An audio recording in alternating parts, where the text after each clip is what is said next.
ई जवन अहमदाबाद में भैया हादसा भइल बा, ये हादसा में कितना बेटा के माई, कितना बड़ भैया के भाई, कितना परिवार बिछड़ गइल भैया।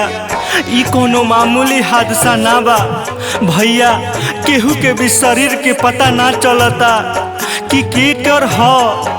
आखिर केहू कैसे पहचानी, अब कैसे केहू विश्वास करी ई उड़ान विमान पर। चढ़ी के विमान आसमानवा में हरदम ला उड़ी गईले, नाता सबसे टूटी गईले।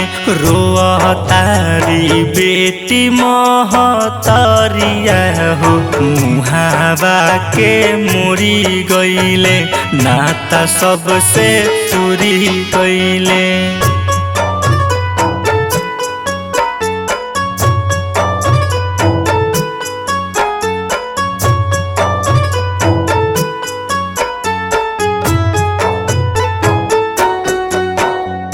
कवन भगवान नहीं आइले हो, जानवा ना बचैले हो, ना जाने का पहिले हो।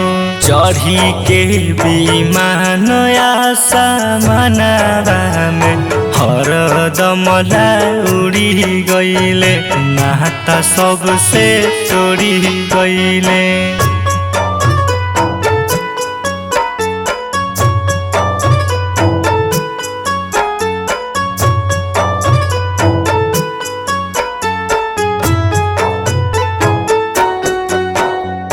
लसिया तो गिनल ना गिनत बाबे, दर्द ना साहत बाबे, कहलो ना चाहत बाबे।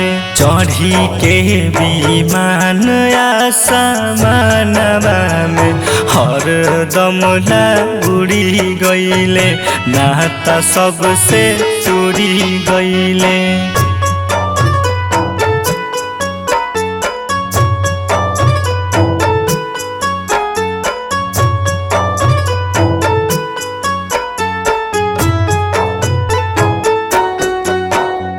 बीतत कहबा ऊ महतरिया प, जेकर एगो लाल रहले, कैसन ही काल रहले।